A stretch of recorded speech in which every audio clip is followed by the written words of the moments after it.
બરાબર. અત્યાર સુધીમાં આપણે CPU ના મેજર કમ્પોનન્ટ્સ જોયા અને સ્ટેકનું પુશ એન્ડ પોપ ઓપરેશન જોયું. ત્યારબાદ મેમરી સ્ટેક. મેમરી સ્ટેકમાં શું હશે? Stack can be implemented in a random access memory, RAM માં. હવે તો એના 3 પાર્ટીશન 3 સેગમેન્ટ આપણે કરેલા છે, પ્રોગ્રામ, ડેટા એન્ડ સ્ટેક. પ્રોગ્રામની જે ઇન્સ્ટ્રક્શન જે છે, બરાબર, પ્રોગ્રામમાં જે ઇન્સ્ટ્રક્શન હશે એનું જે એડ્રેસ હોલ્ડ કરે છે એને શું કહેવામાં આવે છે? Program counter. બરાબર. નેક્સ્ટ ઇન્સ્ટ્રક્શન કઈ આવશે? એનું એડ્રેસ હોલ્ડ કરશે. ડેટા જે હશે આપણા ઓપના એને હોલ્ડ કરતું હશે એ એડ્રેસ રજિસ્ટર, અને છેલ્લે જે છે એ સ્ટેક. અને સ્ટેકની જે વેલ્યુ હોલ્ડ કરે છે એને કામ આવશે સ્ટેક પોઇન્ટર. બરાબર. પુશ પોપ ઓપરેશન અગેન આપણે જોઈ લીધા છે.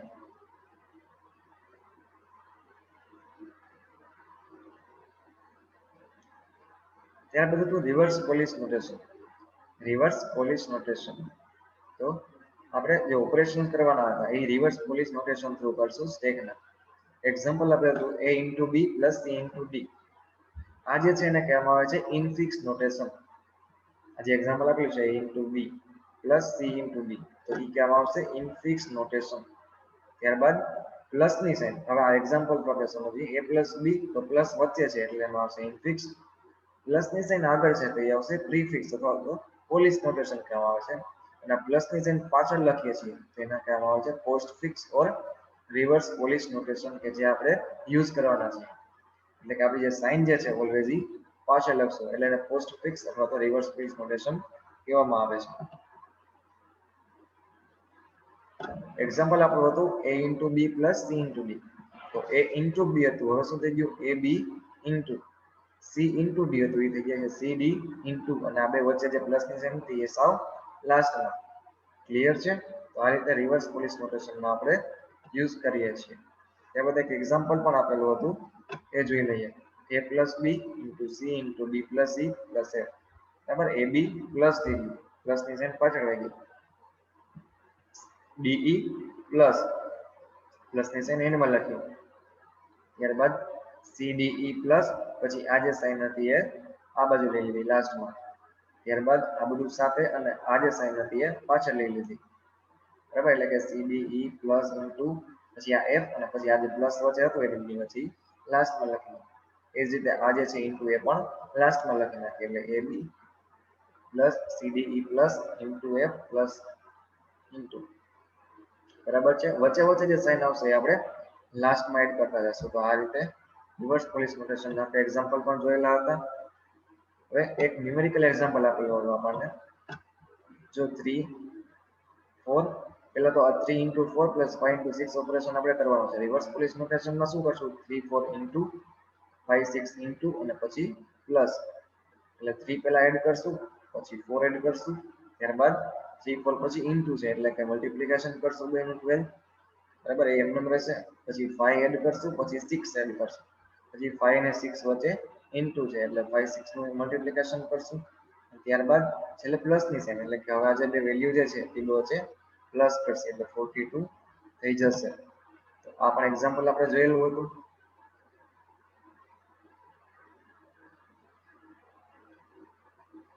રિવર્સ પોલિશ નોટેશન ક્લિયર હોય યસ ટાઈપ કરો.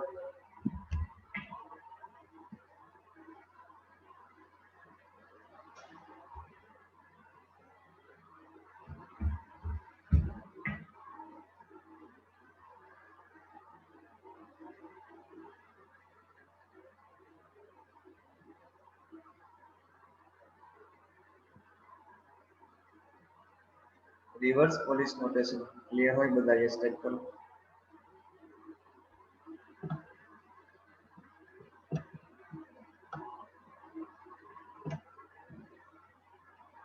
ઓકે. હવે વાત કરીએ ઇન્સ્ટ્રક્શન ફોર્મેટ. બરાબર. Most computers fall into three types of CPU. ત્રણ ટાઈપના CPU: single accumulator register, general register organization and stack organization. હવે તો કે ઇન્સ્ટ્રક્શનના ટાઈપ્સ 0 1 2 અને 3 આટલા પાર્ટ્સમાં એડ્રેસ ઇન્સ્ટ્રક્શન ડિવાઇડેડ છે. 3 એડ્રેસ ઇન્સ્ટ્રક્શન તો એમાં 3 એડ્રેસ યુઝ કરેલા હશે. ઇન્સ્ટ્રક્શનના 3 એડ્રેસ યુઝ કરેલા હશે.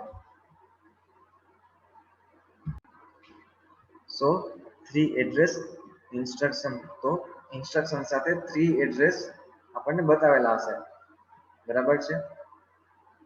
એડ r1, a, b, તો a અને b નો ડેટા એડ કરી, બરાબર, એડિશન થઈ અને r1 માં સ્ટોર થશે. તો a નું લોકેશન, b નું લોકેશન અને r1 નું એડ્રેસ, 3 એડ્રેસ આપણને આપેલા છે. એ જ રીતે નીચેની લાઈન એ જ રીતે નીચે. તો આ રીતે 3 એડ્રેસ ફિલ્ડ નો યુઝ કરેલો છે. તો એને કહેવામાં આવશે 3 એડ્રેસ ઇન્સ્ટ્રક્શન. 2 એડ્રેસ ઇન્સ્ટ્રક્શન, તો એમાં આપણને 2 એડ્રેસ ફિલ્ડ આપેલા હશે, બરાબર છે. r1 અને a, r1 and b, બરાબર. આ રીતે 2 એડ્રેસ ફિલ્ડ આપેલા છે. a નો ડેટા r1, b નો ડેટા r1 સાથે એડ થઈ r1 માં એડ થશે. તો આ રીતે 2 એડ્રેસ ઇન્સ્ટ્રક્શન, એડ્રેસ ફિલ્ડ 2 છે આમાં.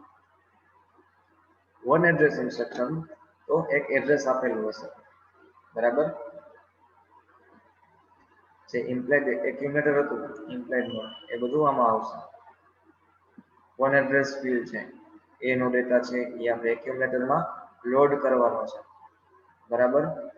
શું છે આમાં એક એડ્રેસ ફિલ્ડ તો આવશે જ, જે છે એક્યુમ્યુલેટર. એનો ડેટા છે એક્યુમ્યુલેટરમાં જશે, b નો ડેટા છે એક્યુમ્યુલેટરમાં જશે, બરાબર, પણ એડ થઈને પછી એક્યુમ્યુલેટર માંથી ડેટા ટીમાં જશે. એટલે બધી જગ્યાએ એક્યુમ્યુલેટરનો યુઝ કર્યો છે એડ્રેસ ફિલ્ડનો, એટલે એમાં આવશે 1 એડ્રેસ ઇન્સ્ટ્રક્શન. ત્યારબાદ વાત કરીએ 0 એડ્રેસ ઇન્સ્ટ્રક્શન. એમાં એક્યુમ્યુલેટર કે કોઈ એક એડ્રેસ ફિલ્ડ છે એનો યુઝ નથી કર્યો, ડાયરેક્ટ એનો ડેટા સ્ટેકમાં, b નો ડેટા સ્ટેકમાં, બરાબર. પછી ડાયરેક્ટ સ્ટેકમાં જ બંનેનું એડિશન થઈ ગયું. જે ડેટા હશે સ્ટેકમાં એનું એડિશન થઈ ગયું. c નો ડેટા સ્ટેકમાં, d નો ડેટા સ્ટેકમાં. કોઈ સ્પેસિફાઈ આપણને લોકેશન નથી આપેલું, બરાબર, કે a માં, b માં, c માં કેમાં જશે. સો સ્ટેકના જે ઓપરેશન્સ છે એ બધા 0 માં આવશે, 0 એડ્રેસ ફિલ્ડ.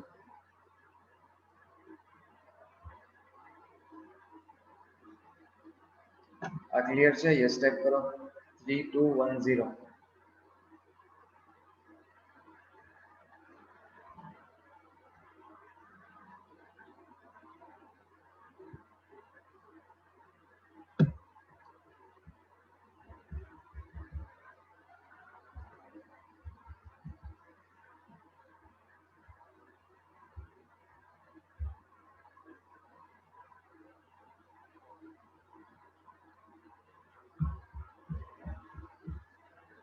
ઓકે, હવે એડ્રેસિંગ મોડ જોઈએ તો આપણે એડ્રેસિંગ મોડમાં ફર્સ્ટ હતો ઇમ્પ્લાઇડ મોડ. ઇમ્પ્લાઇડ મોડ એટલે કે ડાયરેક્ટ ઇમ્પ્લિમેન્ટેશન થતું, કોમ્પ્લિમેન્ટ એક્યુમ્યુલેટર કે આ બધા જે હતા, બરાબર. તો CMA નો કોડ હતો, CMA કોમ્પ્લિમેન્ટ એક્યુમ્યુલેટર. આ ટાઈપના જે ઇમ્પ્લિમેન્ટેશન ડાયરેક્ટ થતું હશે કે જેમાં એડ્રેસ, ડેટા ઓર વેલ્યુની એક રિક્વાયરમેન્ટ નથી. સો આ ટાઈપના એડ્રેસિંગ છે એને ઇમ્પ્લાઇડ મોડમાં કાઉન્ટ કરશું. ઇમિડિયેટ મોડ કે કોઈ વેલ્યુ, કોઈ ડેટા જે છે, બરાબર, એ ડાયરેક્ટ આપણે કોઈ એડ્રેસ સ્પેસિફાઈ કરી લઈએ રજિસ્ટરમાં, બરાબર. કોઈ કોન્સ્ટન્ટ વેલ્યુ છે, ડેટા છે, આ બધું જે હશે તો એ ડાયરેક્ટ રજિસ્ટરમાં આપણે લોડ કરવા. MALT માં આપણે જોયું હતું MBI A,32H. તો કે 32H નામનો જે આપણો ડેટા હતો રજિસ્ટર, એમાં શિફ્ટ કરેલો, કોપી થતો. આ ટાઈપના ઇમિડિયેટલી કોઈ વેલ્યુ છે, કોન્સ્ટન્ટ વેલ્યુ, એને આપણે રજિસ્ટરમાં સ્ટોર કરાવીએ તો એ કાઉન્ટ થશે immediate mode. Register mode, register to register operations જે થાય છે, મૂવ a, b, એ ટાઈપના જે આપણે ML માં જોયેલા હતા. તો એડ્રેસ ફિલ્ડ છે એ specified by CPU register. CPU register દ્વારા જે સ્પેસિફાઈડ થાય છે એડ્રેસ, તો એ ટાઈપના એડ્રેસિંગને કહેવામાં આવશે રજિસ્ટર મોડ, બરાબર. પછી રજિસ્ટર ઇનડાયરેક્ટ મોડ, તો કે ડાયરેક્ટલી નહીં પણ રજિસ્ટર ઇનડાયરેક્ટલી કોઈ એડ્રેસ શો કરે છે, બરાબર. રજિસ્ટર ઇનડાયરેક્ટલી MLP માં આપણે જોયું હતું M મોડ. M જે છે એ HL નું ઇનડાયરેક્ટલી સ્પેસિફિકેશન હતું.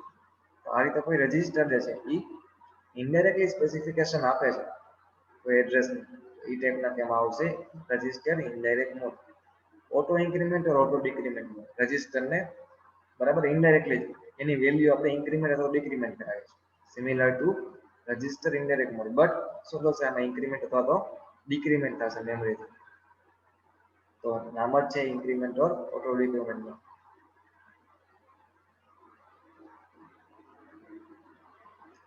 ત્યારબાદ ડાયરેક્ટ એડ્રેસિંગ મોડ, કે ડાયરેક્ટ એડ્રેસ આપણને સ્પેસિફાઈ કરી દીધું, ઇફેક્ટિવ એડ્રેસ છે એ ડાયરેક્ટ આપી દીધું છે, તો એ ટાઈપના કેમાં આવશે direct addressing mode, indirect addressing mode. Direct અને ઇનડાયરેક્ટ એડ્રેસિંગ મોડ આપણે જે સેકન્ડ યુનિટ હતું એમાં જોયું હતું કે ડાયરેક્ટ એડ્રેસ એટલે આપણને ડાયરેક્ટ એડ્રેસ આપી દીધું, તરત વેલ્યુ મળી જશે. ઇનડાયરેક્ટમાં શું હશે? એક એડ્રેસ આપેલું હશે, એની અંદર બીજું એડ્રેસ હશે અને એ એડ્રેસમાં તમે કાઉન્ટ કરશો, બરાબર? એ એડ્રેસ પર જમ્પ કરો પછી તમને મેઇન વેલ્યુ મળશે. તો એડ્રેસ, પછી વળી એડ્રેસ અને પછી ફરીથી એક ડેટા. તો ડાયરેક્ટ આપણને વેલ્યુ સુધી નથી પહોંચતા, એડ્રેસ, અગેન એડ્રેસ અને પછી ડેટા. સો એને કહેવામાં આવે છે ઇનડાયરેક્ટ એડ્રેસિંગ મોડ. બરાબર છે? Relative addressing mode. તો એક એડ્રેસિંગ ઇફેક્ટિવ એડ્રેસ કેવું હશે? કે પ્રોગ્રામ કાઉન્ટનો ડેટા પ્લસ ઇન્સ્ટ્રક્શન રજિસ્ટર, બરાબર? એનો ડેટા. આ બંને તમે એડ કરો છો, આ આવશે ઇફેક્ટિવ એડ્રેસ મોડ. પછી આ રીતે જે એડ્રેસિંગ મોડ હશે એ વેલ્યુ તમે એડ કરતા જશો, બરાબર? આપણું IR માં તો એ થઈ જશે એનું ઇફેક્ટિવ એડ્રેસ. હવે ઇન્ડેક્સ છે તો index register data plus IR, એનું જે એડ્રેસ છે એને કહેવામાં આવે છે ઇન્ડેક્સ એડ્રેસ. બેઝ રજિસ્ટર તો base register data plus IR, એ જે ઇફેક્ટિવ એડ્રેસ બને એને કહેવામાં આવે છે બેઝ રજિસ્ટર એડ્રેસિંગ મોડ. જે એડ્રેસિંગ મોડ છે એનું તમે એડ્રેસ IR સાથે એડ કરો છો, બરાબર? તો એ થઈ જશે એનો એડ્રેસિંગ મોડ. ચાલો, એડ્રેસિંગ મોડ ક્લિયર છે? યસ ટાઈપ કરો.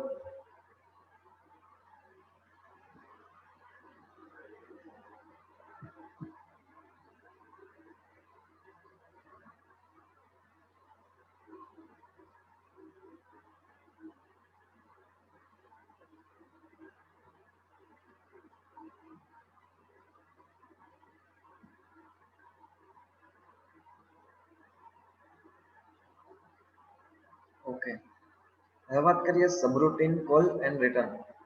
સબરૂટીન એટલે આપણે વાત કરી કે સ્પેસિફિક પર્ટિક્યુલર ટાસ્ક માટેનો સ્મોલ પ્રોગ્રામ, બરાબર? એક ઇન્સ્ટ્રક્શનનો સેટ, સ્મોલ પ્રોગ્રામ કે જે સ્પેસિફિક ટાસ્ક માટે આપણે મેઇન પ્રોગ્રામની વચ્ચે કોલ કરાવીએ છીએ, જમ્પ કરાવીએ છીએ. મેઇન પ્રોગ્રામ ચાલતો હશે, બરાબર? પણ રિપીટેડલી એ સિક્વન્સ જે છે એ ઇન્સ્ટ્રક્શન તમારે રિપીટેડલી એમાં લખવી ન પડે, એના માટે આપણે એટલો જે પાર્ટ જે છે, એટલો ટાસ્ક જે છે એ એક સેપરેટલી લખી નાખીએ છીએ, સ્ટોર કરીએ છીએ. અને જ્યારે જ્યારે જરૂર પડે પ્રોગ્રામમાં ત્યારે એ પ્રોગ્રામને સ્મોલ જે પ્રોગ્રામ છે એને કોલ કરાવી લઈએ છીએ. તો એ જે વસ્તુ જે છે એને કહેવામાં આવે છે સબરૂટીન. હવે જે આપણે કોલ કરાવીએ છીએ, જમ્પ કરાવીએ છીએ લોકેશન ઉપર કે જે સ્પેસિફિક ટાસ્ક માટેનું છે, ત્યાં જમ્પ કરાવી એને કહેવામાં આવે છે સબરૂટીન કોલ, બરાબર? એટલે મેઇન પ્રોગ્રામ ચાલતો હશે, પછી સબરૂટીન કોલ કરાવશે એટલે શું થાય? જે કંટ્રોલ જે છે ટ્રાન્સફર થશે એ જે સ્પેસિફિક ટાસ્ક છે એ લોકેશન પર, એ બધા સ્પેસિફિક ટાસ્ક છે આખો પર્ટિક્યુલર રન થશે અને અગેન રિટર્ન આવશે આપણા મેઇન પ્રોગ્રામમાં. એટલે જમ્પ કરાવીએ છીએ એ કોલ અને અગેન મેઇન પ્રોગ્રામમાં આવે છે, બરાબર? તો એ થશે રિટર્ન. તો આ ટાઈપનું સબરૂટીન કોલ એન્ડ રિટર્નનો કન્સેપ્ટ છે.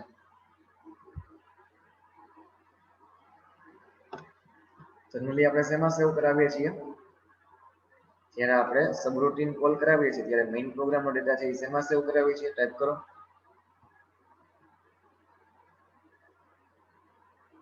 મેઇન જે રનિંગ પ્રોગ્રામ હતો એની વેલ્યુ આપણે ક્યાંક સ્ટોર કરાવવી પડશે, પછી આપણે જમ્પ કરાવશું અને આખો ટાસ્ક કમ્પ્લીટ થઈ જાય, બરાબર? પછી અગેન જ્યાંથી વેલ્યુ આપણે સ્ટોર કરાવેલી છે, બરાબર, ત્યાંથી આપણે પાછી લઈ અને પછી મેઇન પ્રોગ્રામ સ્ટાર્ટ કરીએ છીએ.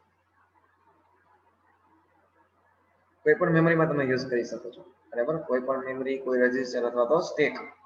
પણ મેમરી સ્ટેક જે છે એ વધારે એફિશિયન્ટ છે, બરાબર? આપણે ઇન્ટરપ્ટમાં પણ જોયું હતું કે રનિંગ પ્રોગ્રામ છે, બરાબર? શું કરીએ એનું નેક્સ્ટ ઇન્સ્ટ્રક્શનથી સ્ટેકમાં સેવ કરીએ, ઇન્ટરપ્ટ આખી એક્ઝિક્યુટ થાય અને અગેન સ્ટેકમાંથી જે મેઇન પ્રોગ્રામ રિમેનિંગ હતો એ લઈ અને પછી મેઇન પ્રોગ્રામ અગેન કન્ટિન્યુ કરીએ છીએ. મેમરી સ્ટેકમાં જે સેવ કરીએ એ વધારે એફિશિયન્ટ રિટર્ન એડ્રેસ છે. હવે શું કરીએ? SP-1 સ્ટેક પોઇન્ટ એક ઘટાડી દીધું, પછી પ્રોગ્રામ કાઉન્ટર, એમાં શું નેક્સ્ટ ઇન્સ્ટ્રક્શન દેશે, જે રિમેનિંગ ઇન્સ્ટ્રક્શન નેક્સ્ટ એને આપણે સ્ટેકમાં સેવ કરાવીએ છીએ અને જે સબરૂટીનનું ટ્રાન્સફર કરવાનું છે એ ઇફેક્ટિવ એડ્રેસને આપણે પ્રોગ્રામ કાઉન્ટરમાં રન કરાવીએ છીએ. એ જ રીતે રિટર્નમાં શું કરશું? જે સ્ટેક પોઇન્ટરમાં આપણે જે ઇફેક્ટિવ એડ્રેસ સ્ટેક પોઇન્ટરમાં આપણે રિમેનિંગ એડ્રેસ જે સ્ટોર કરાવેલો હતો એ પ્રોગ્રામ કાઉન્ટરમાં લોડ કરાવી દેશું અને પછી SP+1 બરાબર, તો એક ડિક્રીમેન્ટ કરેલું હતું. સો આ રીતે પ્રોગ્રામ રનિંગ છે, બરાબર, સબરૂટીન કોલ કરાવવો છે. તો હવે રિમેનિંગ જે ઇન્સ્ટ્રક્શન છે એ સ્ટેકમાં સેવ કરાવશું, ટ્રાન્સફર કંટ્રોલ કરશું સબરૂટીન પર, એટલે કે એનો સબરૂટીન ઇફેક્ટિવ એડ્રેસ છે એ પ્રોગ્રામ કાઉન્ટરમાં રાખી દઈશું. એટલે હવે શું થાય, ડાયરેક્ટ જમ્પ થશે ઇફેક્ટિવ એડ્રેસ સબરૂટીનના ઇફેક્ટિવ એડ્રેસ પર, આખું રન થશે. અને પછી હવે શું થાય, સ્ટેક પોઇન્ટરમાં જે રિમેનિંગ પ્રોગ્રામ વાળી જે ઇન્સ્ટ્રક્શન હતી એ પછી પ્રોગ્રામ કાઉન્ટરમાં રાખી દઈશું. એટલે પ્રોગ્રામ કાઉન્ટરમાં તો શું હોય, નેક્સ્ટ ઇન્સ્ટ્રક્શન ફેચ થાય, એટલે તરત નેક્સ્ટ ઇન્સ્ટ્રક્શન જે આપણો રિમેનિંગ પ્રોગ્રામની હતી એ ફેચ થશે અને પછી પ્રોગ્રામ જે છે એ કન્ટિન્યુ કરશે. ક્લિયર છે? Subroutine call and return.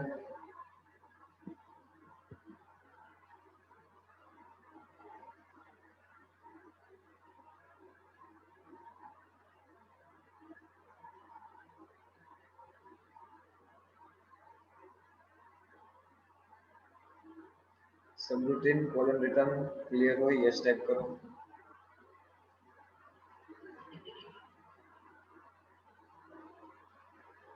Okay,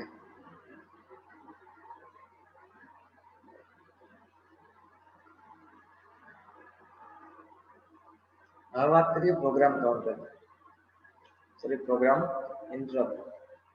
programme interrupt એટલે આપણને ખબર છે કે કમ્યુનિકેશન માટે આપણે યુઝ કરીએ છીએ, ડેટાનું ટ્રાન્સફરિંગ કરવું છે, કમ્યુનિકેશન કરાવવું છે, તો એના માટે જે interrupt service routine ISR request આપણે સેન્ડ કરીએ છીએ પ્રોસેસરને, અને પછી એ ટાસ્ક છે એ કમ્પ્લીટ થાય છે. તો શું કરવું પડશે, રનિંગ પ્રોગ્રામ છે એમાંથી એક અનધર પ્રોગ્રામમાં એને જમ્પ કરાવવો પડશે, ટ્રાન્સફર કરાવવું પડશે કંટ્રોલ, બરાબર, કે જે એક્સટર્નલ અને ઇન્ટરનલ રિક્વેસ્ટ હશે એના પર.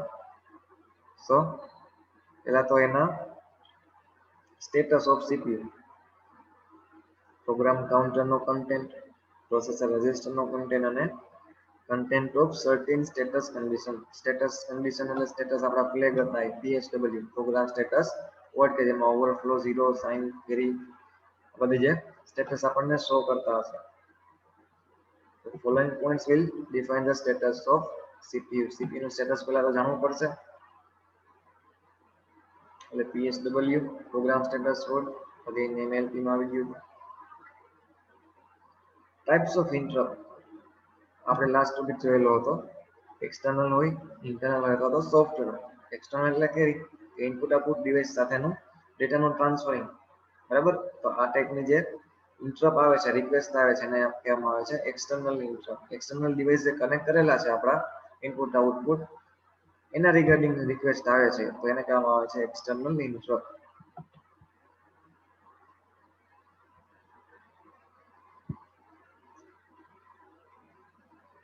પાવર સર્કિટ, આપણું જે પાવર ફેલિયર થાય ત્યારે પણ જે ઇન્ટરપ્ટ આવે છે, બરાબર, તો પણ રિક્વેસ્ટ જનરેટ થાય છે, એ ઇન્ટરપ્ટમાં કાઉન્ટ કરશું. ઇન્ટરનલ ઇન્ટરપ્ટમાં શું હશે, સોફ્ટવેર એરર આવતી હશે, મે બી ઇન્સ્ટ્રક્શનનું ઇલીગલ હશે, ઓપરેન્ડ્સ ઇલીગલ હશે, એરર હશે પ્રોગ્રામમાં. આવી જે ઇન્ટરનલ એરર્સ જે આવે છે એની જે રિક્વેસ્ટ જનરેટ થાય છે એને કહેવામાં આવે છે ઇન્ટરનલ ઇન્ટરપ્ટ. એમાં શું કહ્યું, રજિસ્ટર ઓવરફ્લો થઈ શકે તો પણ આ ઇન્ટરપ્ટ આવશે. ડિવાઇડ બાય 0, કોઈ ઇન્સ્ટ્રક્શન ટૂંકમાં ઇલીગલી તમે વર્ક કરાવો છો ઓપરેશન, તો પણ આવશે ઇનવેલિડ ઓપરેશન કોડ. તમારો ઓપરેશન કોડ જો પ્રોપર નથી તો પણ આવશે. અને સ્ટેક ઓવરફ્લો થાય તો પણ એમાં પછી ડેટા સ્ટોર નહીં કરાવી શકો તો પણ એમાં ઇન્ટરનલ રિક્વેસ્ટ આવશે, એરર. આ જે એરર છે ઇન્ટરનલી બધી કહેવામાં આવે છે ઇન્ટરનલ ઇન્ટરપ્ટ. ત્યારબાદ વાત કરીએ સોફ્ટવેર ઇન્ટરપ્ટ. તો સોફ્ટવેર ઇન્ટરપ્ટમાં કઈ રીતે હશે, આપણે વાત કરી હતી કાલે યુઝર મોડ અને સુપરવિઝર મોડ. હું પ્રોગ્રામ જે છે એપ્લિકેશન્સ પ્રોગ્રામ એ રન ઇન યુઝર મોડ, પણ એના પ્રિવિલેજ ઓપરેશન્સ જે છે એ સુપરવિઝર મોડમાં થતા હશે. તો સુપરવિઝર મોડમાં એક્ઝિક્યુટ કરવા માટે સોફ્ટવેર ઇન્ટરપ્ટ આવશે. શું કામ, કારણ કે જ્યારે કન્વર્ટ કરીએ છીએ, સ્વિચ કરીએ છીએ સુપરવિઝન મોડમાં, તો એનું PSW જે છે એ તો યુઝર મોડ વાળું હશે, એટલા માટે સ્વિચ ઓવર કરીએ ત્યારે આ પ્રકારની ઇન્ટરપ્ટ જે છે એ જનરેટ થશે. અને પછી ન્યૂ જે છે PSW એ અકોર્ડિંગ ટુ સુપરવિઝર મોડ છે લોડ થશે અને સેટ થશે. આ ટાઈપની સોફ્ટવેર ઇન્ટરપ્ટ, ઇન્ટરનલ ઇન્ટરપ્ટ અને હાર્ડવેર ઇન્ટરપ્ટ આ પણ આપણે કાલે જોયેલું હતું. પછી રિસ્ક અને સિસ્ક વચ્ચેનો ડિફરન્સ.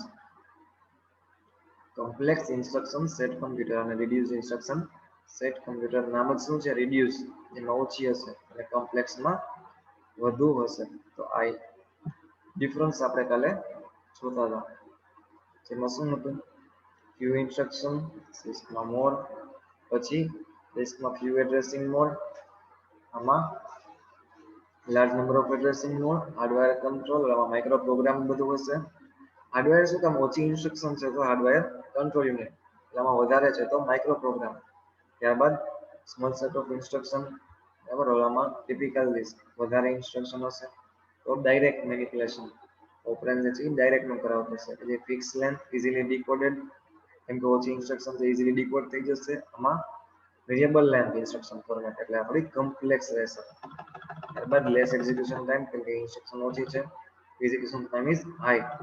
પછી પાઇપલાઇનિંગ કન્સેપ્ટ રિસ્કમાં યુઝ થશે, સિસ્કમાં નહીં થાય, બરાબર, કેમ કે કોમ્પ્લેક્સિટી છે એટલી બધી વધારે. ડિસ્ક સ્ટ્રેસ છે એ સેવ થશે કેમ કે પાઇપલાઇનિંગ કન્સેપ્ટ યુઝ કરીએ છીએ. ત્યાં સિસ્કમાં એ વેસ્ટ થશે. પછી કોમ્પ્લેક્સ કમ્પાઇલર, બીકોઝ આપણે પાઇપલાઇનિંગ કન્સેપ્ટ યુઝ કરીએ છીએ એટલે કમ્પાઇલર ડિઝાઇન છે એ થોડી કોમ્પ્લેક્સ થશે અને આમાં પાઇપલાઇનિંગ કન્સેપ્ટ યુઝ ન થતા એટલે ઈઝી કમ્પાઇલર. બરાબર. પછી એની એપ્લિકેશન તો video processing, telecommunication, image processing બધા એમાં રિસ્ક યુઝ થશે. અને આ using low end applications, security system જે છે, હોમ ઓટોમેશન છે, બધી કોમ્પ્લેક્સ સિસ્ટમ છે એમાં સિસ્ક યુઝ થશે. ક્લિયર છે?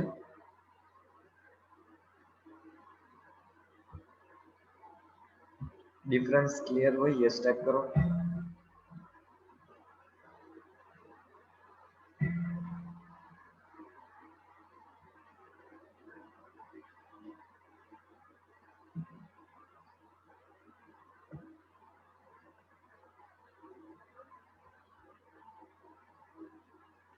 બસ આપણું ચેપ્ટર 3 જે છે સીપીયુ એ આજે કમ્પ્લીટ કરીએ છીએ. કોઈને ડાઉટ નથી ને? કદાચ ક્લિયર હોય યસ ટાઈપ કરો.